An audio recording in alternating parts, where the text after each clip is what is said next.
प्रदेश में हो रहे अवैध खनन के चलते न सिर्फ पर्यावरण प्रदूषित हो रहा है, बल्कि इससे पानी में रह रहे जीव जंतुओं के अस्तित्व पर भी संकट के बादल मंडरा रहे हैं। जीव वैज्ञानिकों के मुताबिक प्रदेश की विभिन्न नदियों में हो रहे अवैध खनन के चलते पानी में रह रहे कई जीव जंतुओं की प्रजातियां या तो विलुप्त हो चुकी हैं या होने की कगार पर हैं, और इसका सबसे ज्यादा असर मछलियों की प्रजातियों पर देखने को मिल रहा है। प्रदेश में हो रहे अवैध खनन से पर्यावरण ही नहीं, पानी में रह रहे जीव जंतुओं के अस्तित्व पर भी संकट मंडरा रहा है।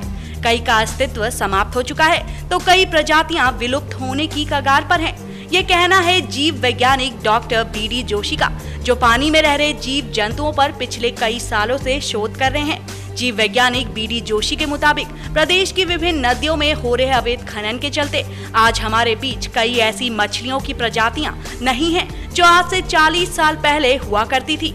40 साल पहले प्रदेश की विभिन्न नदियों में कुल 86 प्रकार की मछलियों की प्रजातियां पाई जाती थी, जिनमें से अब बामुश्किल 56 प्रजातियां ही देखने को मिल पाती हैं। 40 वर्ष पूर्व हमने जो सर्वे किया था उसमें हमें देखा कि पूरे उत्तराखंड में लगभग 86 प्रजातियों की मछलियां उत्तराखंड की गंगा, यमुना, शारदा, सरयू, इनकी सहायक नदियों में पाई जाती थी। 86 प्रकार की मछलियां। आज लगभग 40 वर्ष बाद जो पिछले 2-3 साल में हमने सर्वे किया है, मुश्किल से 56 प्रकार की मछलियां हमको मिल रही हैं। तो जैव संपदा की विविधता का आप समझिए कि लगभग 40% नुकसान हो चुका है।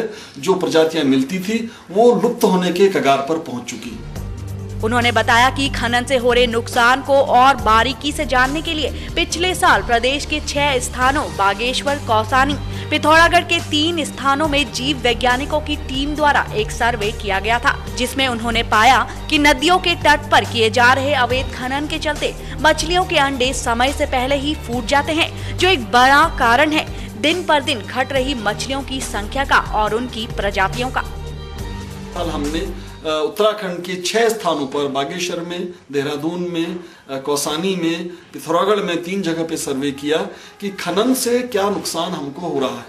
तो आपने देखा होगा कि जब खनन किया जाता है नदी के किनारे तो उसमें दोनों ओर उसके तट के तरफ गड्ढे बन जाते हैं, और वो गड्ढे बनते हैं जनवरी से लेकर के जून के तक के बीच में, रिक्त होते हैं, जहां से बोल्डर्स, पत्थर, रेता उठा लिया गया है। जून में जब बारिश होती है तो एक विचित्र स्थिति ये होती है कि जून से लेकर के सितंबर तक ही मछलियां अंडे देती हैं और उनसे बच्चे निकलते हैं।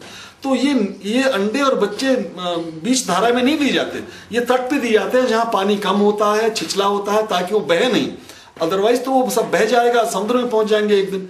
तो मछलियां अपने अंडे बच्चों को वहां छोड़ती हैं, लेकिन क्या होता है उन गड्ढों में महीने भर बाद जो छोटे छोटे बच्चे और अंडे होते हैं वो सूख जाते हैं। हमने देखा है कि सिर्फ हमने 10 किलोमीटर के क्षेत्र में 1760 गड्ढे देखे और उनमें लगभग 17,500,000 बच्चे हमने गिने जो कि मृतप्राय हो चुके थे, मर गए थे। इसके साथ ही उन्होंने बताया कि आज हमारे बीच बारबस, कौवा मछली आदि जैसी कई मछलियों की प्रजातियां मौजूद नहीं हैं, जो कई सालों पहले भारी संख्या में प्रदेश की नदियों में पाई जाती थी। इसके साथ ही उनका कहना था कि महाशेद और ट्राउट जैसी जानी मानी मछलियों की संख्या भी कम होती जा रही है। तो वैज्ञानिक नाम बारबस है। बारबस अब देखने को नहीं मिल रहा है। लेबियो की कुछ प्रजातियां मिलती थी, जिसे रोहू कहते हैं, उसकी छोटी प्रजातियां मिलती थी, वो भी नहीं मिल रही हैं। कौवा मछली एक कहते थे, मैक्रोगनेथस, वो भी अब खत्म हो गई है, नहीं के बराबर मिलती है। आज से 50 साल पहले तो ये भी माना जाता था कि इस इलाके तक डॉल्फिन भी आ जाती थी। अब डॉल्फिन तो इसलिए नहीं आ पाते यहाँ तक कि नरोरा का जो पावर हाउस बन गया है वो डॉल्फिन की यहाँ आने की बाधा में है। कछुए भी बहुत पाए जाते थे, कछुए भी निरंतर अब कम होते चले जा रहे हैं इस क्षेत्र से। और 2 बहुत इंपॉर्टेंट जो मछलियाँ हमारी, एक तो महाशेर के नाम से जानी जाती है, आप सब जानते हैं, वो बहुत इंपॉर्टेंट बोलते नहीं, हाँ, वो बहुत इंपॉर्टेंट गेम फिश है यहाँ की, और जिस मात्रा में वो मिलती थी आज वो नदियों में विलुप्त प्राय होती जा रही है।